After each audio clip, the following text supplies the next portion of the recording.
Fala, galera do Terceirão, beleza pra vocês? Comigo não tá tão bem aí, né? Vocês podem ver que eu tô lesionado, mas faz parte da vida, né? Tô ligado que vocês estão vocês estão lendo o livro Os Ungidos. É um livro muito massa. É um livro que conta como foi que surgiu a igreja cristã. E o professor Eto, ele pediu pra mim falar sobre alguns capítulos com vocês, tirar algumas ideias, algumas conclusões sobre isso, e é sobre isso que eu vim aqui falar com vocês hoje. Sobre o começo ali, bem começo da igreja. Então, para a gente entender um pouquinho o que estava passando com os discípulos, nós temos que entender a questão de que qual era a expectativa do povo quando eles estavam do povo de Israel sobre o Messias. Eles tinham uma ideia de que o Messias eles viriam para libertar eles. Na verdade, essa não é uma ideia totalmente errada, só que eles fizeram uma leitura parcial do Antigo Testamento. O Antigo Testamento falava que quando o Messias viria, iria libertar. Só que ele também falava que o Messias viria para sofrer e para morrer pelos nossos pecados. Só que imagina só como deve ser terrível ser oprimido por um povo. E os romanos, eles haviam conquistado lá e oprimiam eles muito. Eles eram obrigados a pagar pesados impostos para os romanos e eram considerados cidadãos de segunda classe. Então, para eles era uma revolta. Assim, nossa, nós somos o povo escolhido, o povo da aliança, e a gente que é o povo que Deus deu pra gente a verdade, Deus nos deu tudo isso, a gente vai ser maltratado desse jeito? Não. Daí começaram a ter uma leitura parcial do Antigo Testamento. Eles confundiam a primeira e a segunda vinda de Jesus. Então, quando Jesus veio a este mundo, como o servo sofredor, que seria a sua primeira vinda, e as passagens que falam sobre a vinda em glória, majestade, para conquistar, é sobre a segunda vinda. Então, Jesus veio cumprir primeiro a primeira parte dessas profecias, sobre a primeira vinda. Quando Jesus veio dessa maneira, o que aconteceu com eles? Não acreditavam. Falaram assim, não é esse o Messias que nós esperávamos. E na verdade, os próprios 12, os apóstolos de Jesus, nem eles esperavam que Jesus fosse aquilo que ele veio fazer. Você pode perceber lendo os evangelhos que sempre eles estão debatendo quem vai ser o primeiro, o segundo no governo de Jesus. Aí quando finalmente quando Jesus morre e ressuscita, aí acontece com eles começam então agora a pensar, Jesus, agora que o Senhor ressuscitou, é agora que você vai dominar tudo aqui? Sabe, entendi que a parte que nós não esperávamos, o Senhor vinha morrer por todos nós. Mas já que o Senhor veio e morreu, agora vai ser a parte que o Senhor vai vir e dominar tudo isso? Você lembra o começo lembra o começo do livro dos Ungidos, que eles falam sobre isso? Que os discípulos achavam que era aquele momento que eles iam começar a reinar sobre a terra, o governo de Jesus? Mas não. Jesus ele deixou bem claro, vocês vão ter que primeiro pregar o evangelho, vão receber poder do alto, e aí sim vai acontecer tudo isso. Então, a gente percebe que então os discípulos começaram a fazer o quê? Pregar o evangelho. E aí chegamos essa breve introdução, chega ao ponto do capítulo que nós vamos começar a discutir aqui. O que estava acontecendo? Os judeus daquela época, eles não estavam acreditando que realmente Jesus iria voltar. Perdão, que Jesus tinha ressuscitado. Na verdade, existia uma lenda entre as pessoas, lá assim, não, Jesus não ressuscitou não. Os discípulos, eles quem roubaram o corpo deles. E na verdade, até mesmo os próprios discípulos, eles mentiram tanto isso que eles mesmos começaram a acreditar nisso. Assim, os discípulos, eles não estão falando a verdade. Eles estão mentindo, Jesus não ressuscitou, Jesus era só um homem comum. Jesus era só um homem comum. Mas então, quando eles vão até a porta do templo e começam a fazer milagres, começam a fazer sinais, coisas que o próprio Jesus fazia. Como lá o livro deu exemplo da cura do aleijado na porta do templo. Quando Jesus ele faz isso, quando os discípulos fazem isso, O que acontece? Começam a ser perseguidos. E agora, esse concílio romano, esse concílio judaico, perdão, ele se reúne e começa então a debater. Assim, não, calem as suas bocas, parem de falar sobre isso. Não pode Jesus ser o Messias, entendeu? A dificuldade que os judeus tinham com o ministério de Jesus, com o ministério dos apóstolos, estava baseado naquilo que eu falei para vocês antes, que eles não conseguiam acreditar do jeito que o Jesus poderia ser o Messias. E essa certeza que eles tinham levou eles a uma fé cega. Tipo, nós não podemos estar errados. Com certeza Jesus não é o Messias esperado. Então o que eles fizeram? Prenderam os discípulos, bateram neles, surraram eles e agora proibiram eles de falar assim, parem de pregar, parem de pregar. Mas o interessante é que a gente começa já a ver a mudança na vida deles. A diferença completa, a mudança completa da vida deles. Vocês lembram da história? Pedro e os demais, Pedro negou Jesus, os outros fugiram de medo. E depois Jesus morreu e ressuscitou, mesmo assim eles estavam trancados numa casa, morrendo de medo de serem presos e perseguidos também. Mas acontece que agora eles achavam que era um privilégio sofrer por Jesus. Que era uma coisa muito boa sofrer por Jesus. Caramba, que mudança na vida deles. Eu sei que vocês estão no terceiro ano aí, estão passando por mudanças, né? Eu lembro meu terceirão. Será que eu digo quando foi? 2006. Caramba, 14 anos atrás. 2006 foi o meu terceirão. E eu morava em São Paulo. E eu tinha um sonho, que era passar na USP. E aí o que aconteceu? Eu peguei a ficha para preencher o vestibular.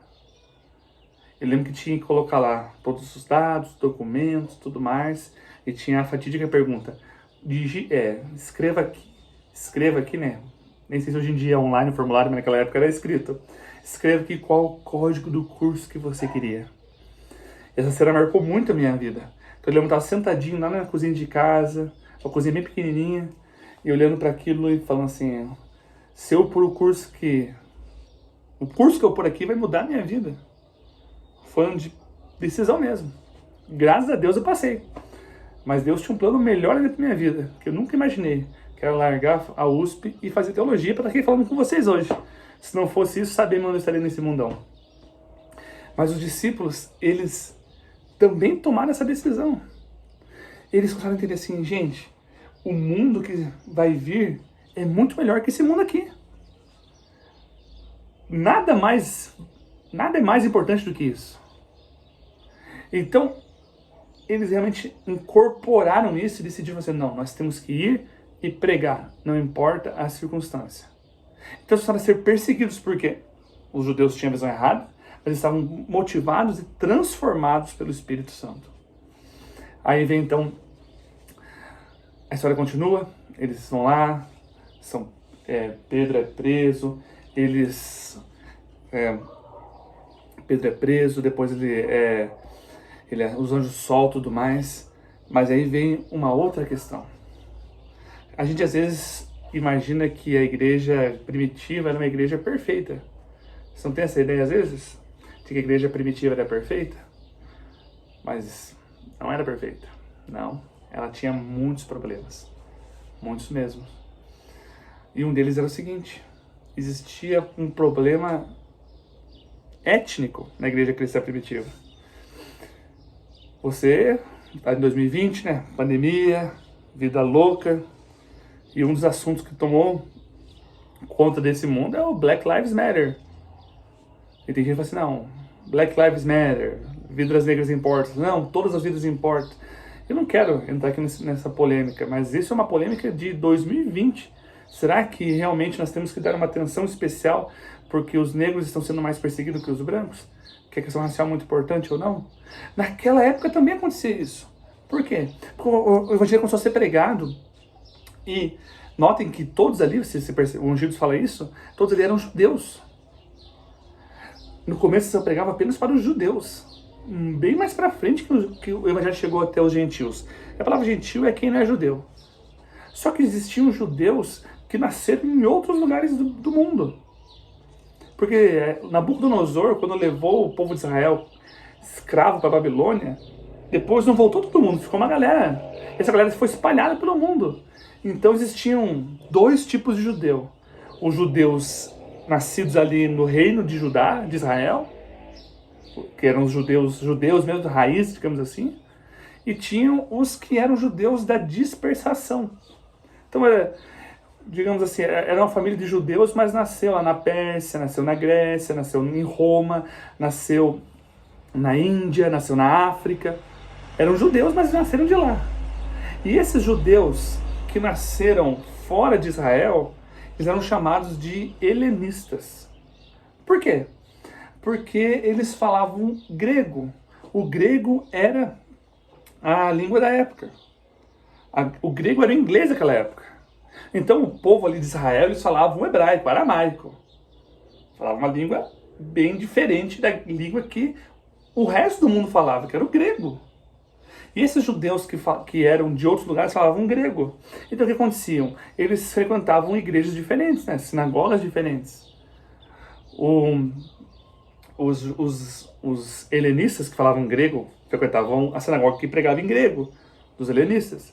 E os judeus frequentavam as sinagogas que pregavam em hebraico. Mas aí aconteceu o seguinte: a igreja é um lugar de cuidado, uma igreja é um lugar onde as pessoas cuidam uma das outras. E naquela época, o mundo era muito mais machista que hoje em dia. Então a mulher tinha um papel muito secundário na sociedade. E quando uma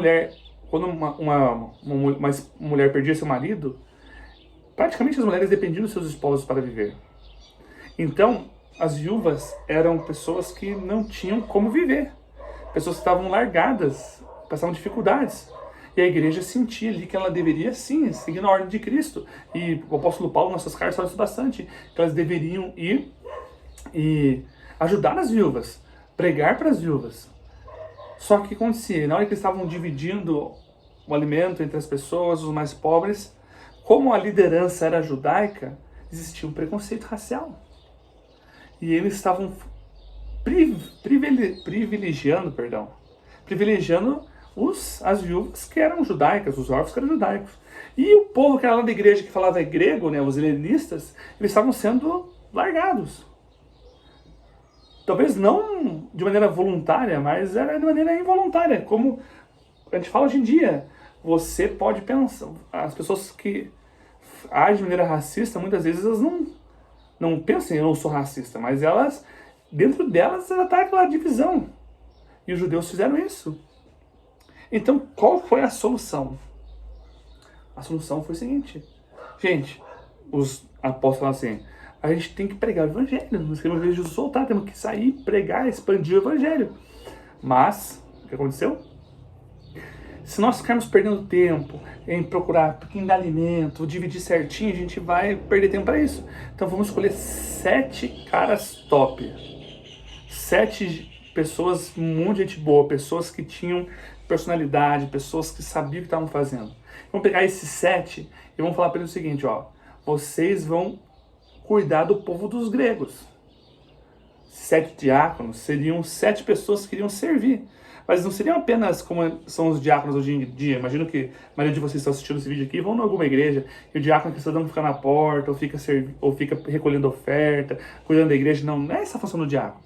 O diácono é aquele que cuida das pessoas. Essa é a função. Eles são dados para cuidar das pessoas. Então, 7 pessoas foram escolhidos. Pessoas que tinham o Espírito Santo. Pessoas que iam fazer a diferença. E eles foram lá, principalmente focados para servir os gregos, os helenistas, como eu chamo. Mas acontece que quando o evangelho começou a crescer, e até mesmo os helenistas estavam pregando entre os judeus que eram helenistas da dispersação, isso chamou novamente a atenção da liderança judaica. E eles estavam preocupados. A Bíblia fala que os líderes judaicos estavam preocupados que se dependesse, Jesus estava levando quase a nação toda a seguir Jesus. Eles estavam preocupados que, na verdade, todos os judeus se tornassem cristãos. Se você pensar bem, na Bíblia não fala que Deus odeia os judeus ou que Deus não quer mais os judeus e agora a igreja cristã é o que importa. Na verdade, o cristianismo nada mais é do que o judaísmo verdadeiro. Porque o cristianismo verdadeiro é apenas seguindo o que a Bíblia judaica falava. A Bíblia judaica falava que viria um Messias, estava tudo profetizado, Daniel falou isso. Ele morreria e depois o evangelho seria pregado ao resto do mundo. E então ele viria novamente. Então, eles eram os verdadeiros judeus. Mas estamos no ano eleitoral, né? Uma coisa muito comum é a gente querendo misturar política com religião. Isso não é bíblico. A Igreja Adventista não apoia isso. Claro que se você é um adventista e quer se candidatar, fica à vontade. Só que não venha na igreja fazer propaganda política. Que nós não apoiamos ninguém. Eu não apoio o Dr. Márcio, não apoio o Tiago, não sei quais são os outros candidatos. Não existe um apoio da igreja. Eu, como cidadão brasileiro, eu posso votar e devo votar, exercer minha cidadania. Mas eu não vou falar assim, ó, irmãos, a Igreja Adventista quer que você vote nesse cidadão. Tem vereadores aí que são da igreja, tem vereadores que apoiam a igreja. E se você, como cidadão, você é do terceirão, você já pode votar. Deveria votar. Escolha um vereador, um prefeito que seja o mais ético, aquele que vai fazer o melhor para a cidade. Mas não se preocupe em seguir aquele que a igreja está mandando, porque isso não existe. A Igreja Adventista é contra isso. Não sei se as outras igrejas fazem isso também, mas a Bíblia é clara que não se deve misturar política e religião. E um dos motivos era esse. Os líderes judaicos, se a maior parte da população se tornasse cristãos, que poder eles teriam? Eles iam perder o poder. Então começaram o quê? A perseguir mais intensamente. Não bastava, como a gente viu lá no começo, pegaram lá o povo na porta do templo, deram uma chicotada no povo e mandaram eles calar a boca. Não, agora não é mais assim não. Nós vamos dar um chega nessa história. Vamos pegar um cidadão como exemplo. Então o que eles fizeram? Pegaram um dos sete discípulos, perdão, um dos 7 diáconos que tinha sido escolhido para ajudar naquela questão que eu falei entre a separação dos gregos e dos judeus. Estevão era um dos que se destacavam entre os 7. Ele pregava sem medo. Ele pregava a verdade. Falou, gente, vocês aí estão falando um monte de coisa, mas está errado. O que aconteceu foi que Jesus já veio, já morreu e vai voltar. Então, o que eles fizeram? Armaram uma arapuca para pegar Estevão. Foram lá, prenderam ele, chamaram falsas testemunhas. Cara, você fica pensando nisso? Como alguém que se diz líder religioso faz uma coisa dessa? Paga pessoas para mentirem num julgamento só para perseguir e matar aqueles inimigos dele. Pegaram lá testemunhas falsas. Estevão falou isso, Estevão falou aquilo, Estevão falou aquele outro. Testemunhas falsas sobre tudo isso. E daí Estevão começou a fazer um discurso. É muito interessante. Que nesse discurso Estevão começa a fazer uma retrospectiva da história de Israel, mostrando como Israel sempre está querendo fugir dos planos de Deus. E queria tanto fugir dos planos de Deus que nem viu que o Messias estava ali entre eles. Mas ele não conseguiu nem terminar o discurso dele. O que aconteceu? A multidão ficou enfurecida, partiu para cima dele. Então Estevão teve uma visão. Veio lá para o céu e Deus mostrou para ele Jesus sendo entronizado, do lado do Pai, lá no trono. Ele falou, estou vendo Jesus lá no céu, ele estava do trono à direita de Deus. E o povo ficou muito, muito enfurecido com isso. Muito enfurecido com isso. Tão enfurecido que eles não tinham direito de julgar sobre a vida e a morte de ninguém. Tanto que se eles pudessem matar quem quisessem, eles teriam matado Jesus, mas eles não tinham poder. Quem tinha poder eram os romanos. Mas não quiseram nem saber. Pegaram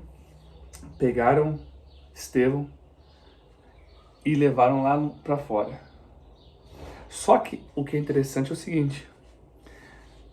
Eles tinham uma pessoa que estava comandando toda essa execução. E quem era essa pessoa? Lá no Antigo Oriente Médio, a pessoa que estava comandando uma execução era aquela que segurava a capa dos demais. Então, às vezes, a gente, quando te lê, a gente acha que Paulo era o Saulo, né? Paulo ou Saulo. Ele era apenas um ajudante. Não, ele estava comandando. Era o mais respeitado. Todos entregaram a capa para ele assim e falaram assim, Podemos fazer isso? Paulo falou, pode. E a gente fala apedrejamento como uma coisa simples, mas tu imaginou tomar pedrada até morrer? Cara, eles pegaram um pedaço de pedra e tacaram na pessoa, e tacaram pedra, até a pessoa morrer. Caraca, deve ser uma morte terrível. E Estevão, como as últimas palavras que ele falou? Pai, perdoa eles. Eles não sabem o que fazem. Pai, eles estão confusos, enganados. Não são eles. Mas Deus, ele pega maldições e transforma essas maldições em bênçãos. O que aconteceu? Como Estevão foi morto, Jesus aproveitou essa oportunidade de fazer o quê? Quer dizer, com a morte de Estevão, o povo teve que fugir de Jerusalém. Senão eles iam morrer lá. Ia ser uma mortandade total. E agora que os cristãos fugiram de Jerusalém, para as cidades onde eles ficaram, era pregar o evangelho. E aí começou a espalhar o evangelho e chegou até onde? Telêmaco Borba, onde estamos aqui nós em 2020, no ano da pandemia, falando sobre isso. Galera, o livro Os Ungidos é um livro que realmente mostra o poder do Espírito Santo na vida das pessoas. E como um grupinho pequenininho de pessoas, usado pelo Espírito Santo, puderam pôr o mundo de cabeça para baixo. E você, esse ano, como eu falei, tá que nem eu, o ano do vestibular. Não sei como vai ser esse ano. Eu tenho dó de vocês, que é um ano confuso, complexo. Mas guiado pelo Espírito Santo, você pode fazer uma obra poderosíssima. Transformar esse mundo de cabeça para baixo. Tá bom? Terceirão Telêmaco Borba, tamo junto. Vocês vão ser usados pelo Espírito Santo. Vão fazer a diferença. Valeu? Um abração. Tchau, tchau.